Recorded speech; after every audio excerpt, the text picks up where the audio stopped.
Dunia inilah yang buat kita jauh daripada Allah Subhanahu wa taala.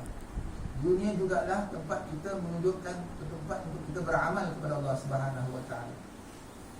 Jikalau kita dapat menandingi fitnah dunia, maka kita akan terlepas halangan yang pertama. Yang kedua, kata ulama, halangan kita yang kedua adalah manusia. Daripada isteri kita, anak-anak kita, daripada sahabat-sahabat kita, daripada musuh kita sekalipun, daripada orang yang sekeliling kita, mereka lah yang menjadi halangan kepada kita untuk bermujahadah di jalan Allah Subhanahu wa taala. Bagaimana kita nak sukses, kita nak berjaya dalam hal ini, kita ajak mereka bersama-sama dengan kita. Kita turutkan, kita masukkan mereka dalam konteks yang bersama-sama kita bermujahadah di jalan Allah Subhanahu wa taala, bantu kita untuk bersama-sama mencapai keredaan Allah Subhanahu wa taala. Dan yang ketiga, kata ulama, perkara yang menghalang kita untuk mencapai keredaan Allah Subhanahu wa taala, untuk menghalang kita melaksanakan ibadah kepada Allah Subhanahu wa taala, yang ketiga adalah nafsu. Nafsu ni ada dalam diri kita. Nafsu yang mana banyak sifat-sifat yang tercela di dalamnya, mana sifat-sifat yang buruk yang telah kita sebatikan dalam diri kita bertahun-tahun lamanya. Maka hendaklah kita patahkan nafsu kita.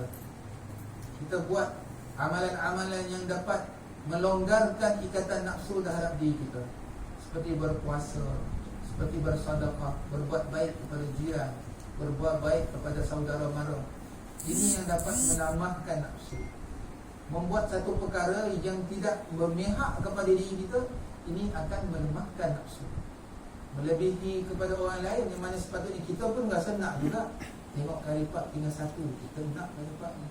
Tapi melebihi orang lain, maka nafsu kita patah. Mudah. Tapi ada perkara-perkara yang lebih besar daripada kuih tadi, yang itu kita kalah. Seperti harta benda, seperti wang, ringgit dan sebagainya. Maka inilah Allah Ta'ala datangkan amalan sedekah yang berbuat baik kepada orang. Maka ini dapat melemahkan nafsu kita. Dan yang keempat, kata ulama, musuh kita yang paling ketat, tak lain tak bukan syaitan.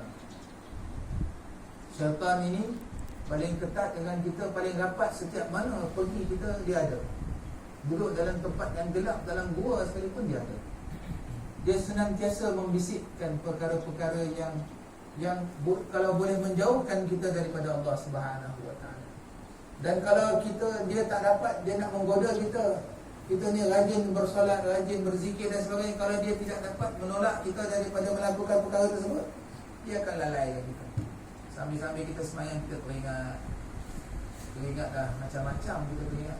Payah kita nak sebut benda macam-macam, kita teringat dalam solat kita.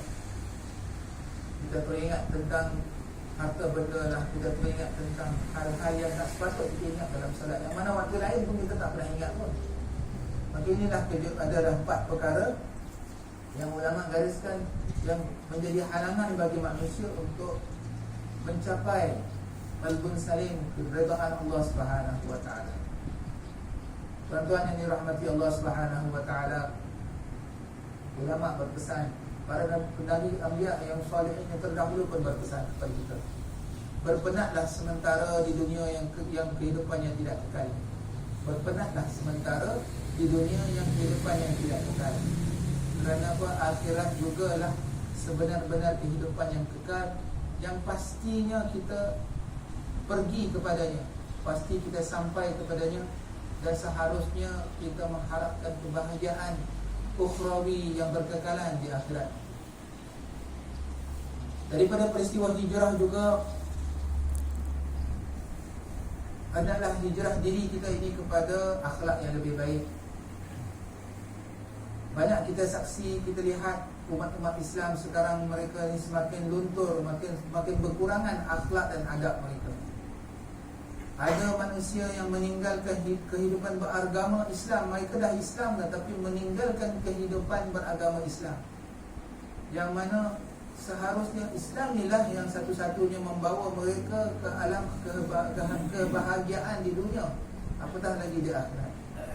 Ramai kita lihat orang meninggalkan Al-Quran dan Sunnah Nabi SAW dan beramal kepada ikutan-ikutan yang tidak sepatutnya kita ikut, seperti kaum-kaum kafir, kaum kufar musyrikin. Kita tengok trend macam-macam orang ikut sekarang. Ada yang ikut Korea lah, apalah, macam-macam pelik-pelik semua. Kita lihat sendirilah anak-anak kita